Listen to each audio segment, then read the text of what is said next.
Demeurez en mon amour, comme je demeure en vous. Ainsi tous reconnaîtront que vous êtes mes amis. Demeurez en mon amour, comme je demeure en vous. Ainsi tous reconnaîtront que vous êtes mes amis. Bonjour et bienvenue à cette capsule de réflexion et de questionnement sur l'Évangile du Christ, en samedi, le 3 mai 2025. Eh oui, le printemps est arrivé et c'est aussi le mois de Marie, le plus beau mois de l'année. Il y a si longtemps que je suis avec vous et tu ne me connais pas. Alléluia, Alléluia. Moi, je suis le chemin, la vérité et la vie, dit le Seigneur. Philippe, celui qui m'a vu, a vu le Père. Alléluia. Évangile de Jésus-Christ selon Saint Jean. Gloire à toi, Seigneur Jésus. Seigneur, purifie mon esprit, purifie mes paroles et purifie notre cœur à chacune et chacun d'entre nous. En ce temps-là, Jésus dit à Thomas, « Moi je suis le chemin, la vérité et la vie. Personne ne va vers le Père sans passer par moi. Puisque vous me connaissez, vous connaîtrez aussi mon Père. Dès maintenant, vous le connaissez et vous l'avez vu. » Philippe lui dit, « Seigneur, montre-nous le Père, cela nous suffit. » Jésus lui répond, « Il y a si longtemps que je suis avec vous et tu ne me connais pas, Philippe. Celui qui m'a vu a vu le Père. Comment peux-tu dire, montre-nous le Père? Tu ne crois donc pas que je suis le Père et que le Père est en moi? Les paroles que je vous dis, je ne les dis pas de moi-même. Le Père qui demeure en moi fait ses propres œuvres. Croyez-moi, je suis dans le Père et le Père est en moi. Si vous ne me croyez pas, croyez du moins à cause des œuvres elles-mêmes. Amen, amen, je vous le dis. Celui qui croit en moi fera les œuvres que je fais, il en fera même des plus grandes. Parce que je pars vers le Père et tout ce que vous demanderez en mon nom, je le ferai, afin que le Père soit glorifié dans le Fils. Quand vous me demanderez quelque chose en mon nom, moi je le ferai. Acclamons la parole de Dieu. Louange à toi, Seigneur Jésus. Chers frères et sœurs en Christ, je suis le chemin, la vérité et la vie. Nul ne vient au Père que par moi. Ces paroles de Jésus résonnent aujourd'hui avec une force particulière. Dans notre monde qui propose tant de chemins, tant de vérités relatives, tant de promesses de vie épanouie, cette affirmation de Jésus peut paraître audacieuse, voire même très dérangeante. Pourtant, elle est au cœur de notre foi. Dans la première lecture des Actes des Apôtres, nous avons entendu comment l'Église primitive faisait face à ses premiers défis. Face aux tensions entre hellénistes et hébreux, les apôtres ont su discerner la nécessité d'une nouvelle structure de service, celle des diacres. Ils ont choisi des hommes remplis d'Esprit Saint et de sagesse. Cette sagesse n'était pas purement humaine, mais bien enracinée dans le Christ, qui est le chemin.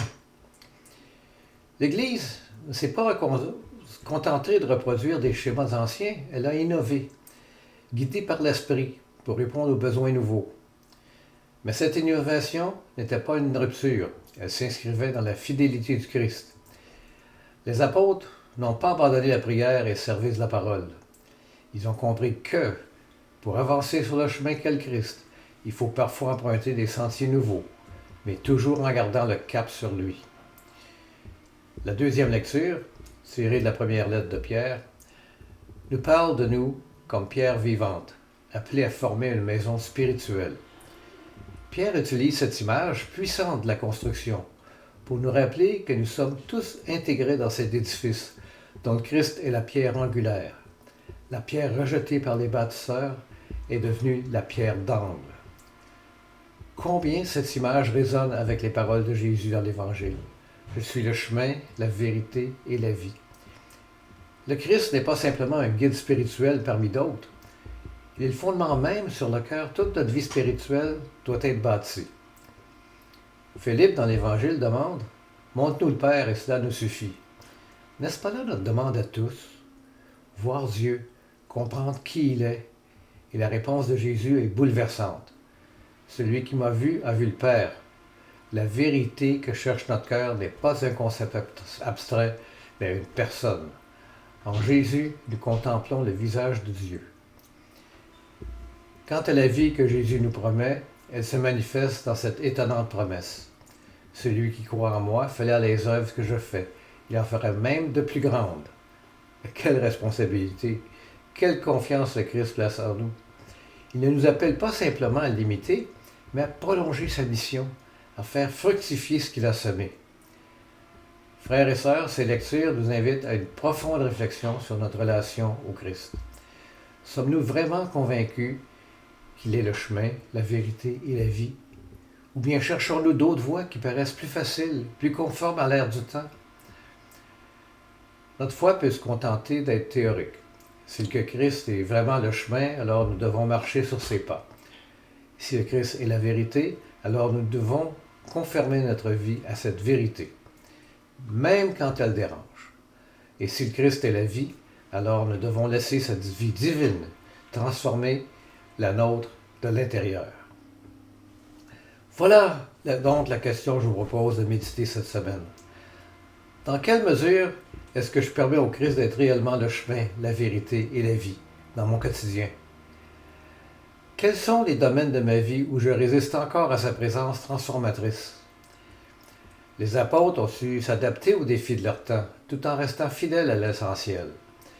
Pierre nous invite à nous laisser intégrer comme pierre vivante dans l'édifice spirituel dont le Christ est le fondement. Et Jésus lui-même nous promet que si nous croyons en lui, nous accomplirons des œuvres plus grandes encore que les siennes. Que cette promesse nous habite et nous inspire dans les jours qui viennent, pour que nous soyons de véritables témoins du chemin, de la vérité et de la vie. Amen.